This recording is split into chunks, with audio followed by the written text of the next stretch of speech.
আপনারা যে এই মুহূর্তে ট্যাঙ্কটি দেখতে পাচ্ছেন বা ভিডিওটি দেখতে পাচ্ছেন, এটা হচ্ছে কিন্তু 1000 লিটার একটি ট্যাঙ্ক, এবং এখানে আমি 800 পিস শোল মাছ দিছি, যেটা মূলত হচ্ছে দেশি শোল মাছ, 1 ইঞ্চির মতো হবে। তো আজকের ভিডিওতে আমি আপনাদের কাছে দেখাবো যে কীভাবে আসলে আমি পানি পরিবর্তন করি। তো আমি আসলে যেহেতু পানি পরিবর্তন করব না, শুধু আপনাদের আউটলেট পাইপটা দেখানোর চেষ্টা করব। অনেকে কমেন্ট করতেছেন যে ভাই আপনারা এই ট্যাঙ্কের আউটলেট পাইপটা কীভাবে করছেন একটু দেখাবেন। তো আমি আজকের এই ভিডিওতে দেখানোর চেষ্টা করব, তার সাথে আমার এই ট্যাঙ্ক সম্পর্কে বেসিক কিছু ধারণা দেওয়ার চেষ্টা করব। অনেকে বলতেছেন যে ভাই শোল মাছ নাকি ফিট খায় না, তো আসলে কীভাবে আপনারা ফিট খাওয়াতে পারেন বা আমি আসলে কীভাবে ফিট খাওয়াচ্ছি সে বিষয়ে আপনাদের ক্লিয়ার ধারণা দেওয়ার চেষ্টা করব। আশা করি আপনারা সম্পূর্ণ ভিডিওটি দেখতে থাকবেন।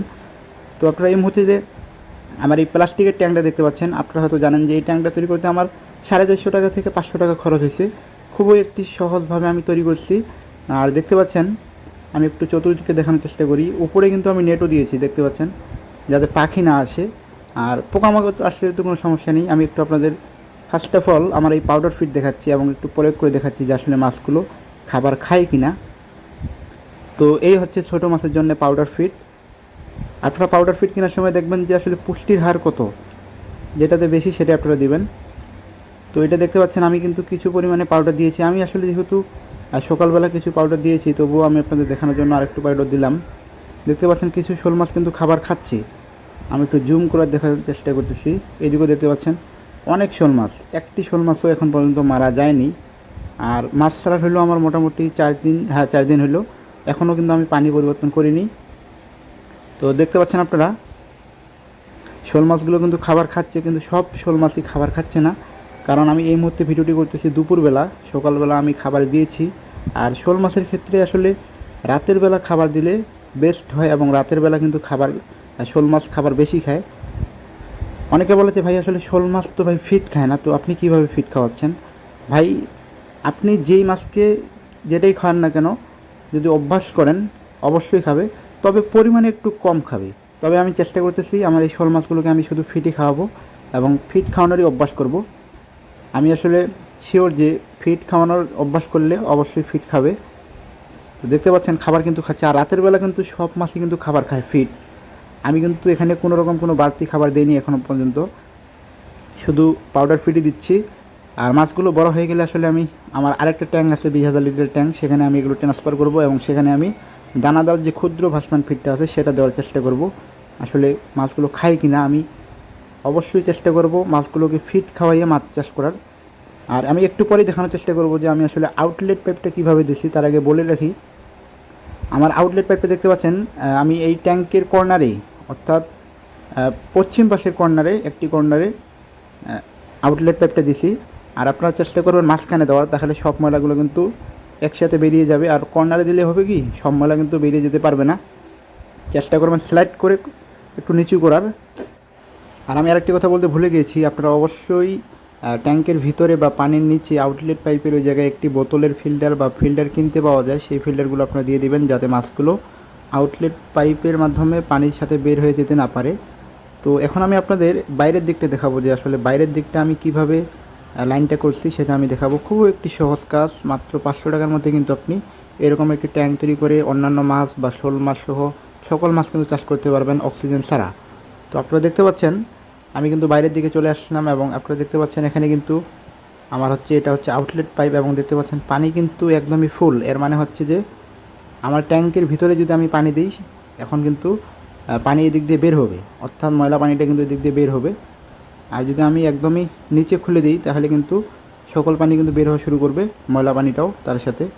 তো এই হচ্ছে মূলত আউটলেট পাইপ, আমি আপনাদের ক্লিয়ার করে দেখানোর চেষ্টা করলাম। তো এখন আমি আপনাদের আরেকটু ট্যাঙ্কের দিকে ফিরে যাই। আরেকটা জিনিস বলতে ভুলে গিয়েছি, আমি আপনাদের আবারও বলতেছি যে কচুরিপানাটা আপনারা অবশ্যই দিবেন। তো কচুরিপানা দেওয়ার ফলে যেটি হবে সেটা হচ্ছে যে আপনাদের ট্যাঙ্কের অ্যামোনিয়াটা অটোমেটিক কন্ট্রোল হবে, এবং 10 দিনের জায়গায় আপনি 15 দিন পর পানি পরিবর্তন করতে পারবেন। এখনও কিন্তু আমি পানি পরিবর্তন করিনি, আমার ট্যাঙ্কের বয়স হলো 4 দিন, মাছ ছাড়ারও 4 দিন হলো, পানি দেওয়ারও 4 দিন হলো।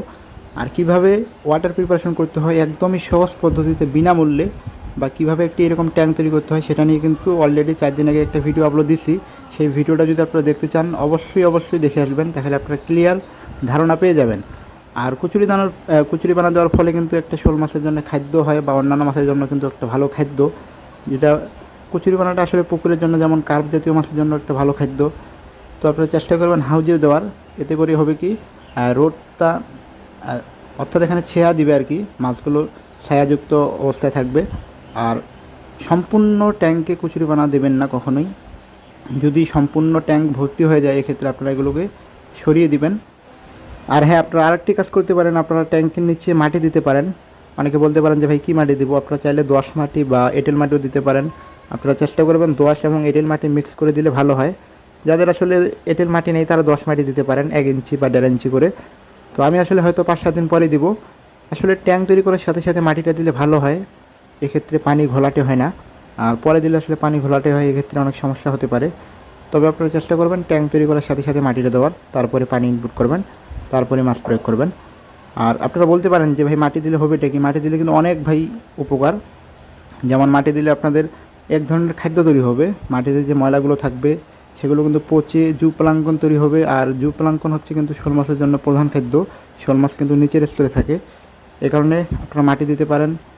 তারপরে মাটি দিলে অ্যামোনিয়া কন্ট্রোল হয় এবং পানি পরিবর্তন করা তেমনটা লাগে না, এটা হচ্ছে মূল বিষয়। তো আশা করি আপনার বিষয়টা ক্লিয়ার যে মাটি কেন দিতে হবে। আর আরেকটা বিষয় বলে রাখি যে পানি কতদিন পর পর পানি পরিবর্তন করতে হবে। পানি যখন আসলে পরিবর্তন করতে হবে তখন আপনারা নিজেরাই বুঝতে পারবেন, পানির মধ্যে একটা গন্ধ আসবে, পচা পচা গন্ধ আসবে। এটা আসলে যদি আপনারা বেশি পরিমাণে পাউডার দেন এক্ষেত্রে কিন্তু এই সমস্যাটা দেখা দেয়। আর শোল মাছের ক্ষেত্রে কিন্তু তেমনটা রিস্ক নেই, বাজারে কিন্তু শোল মাছের অনেক চাহিদা এবং শোল মাছের পোনারও কিন্তু ভাই অনেক দাম, ঠিক আছে। শোল মাছের মধ্যে কোনো রিস্ক নাই, শোল মাছ কিন্তু তেমনটা মারা যাওয়ার সম্ভাবনা নেই।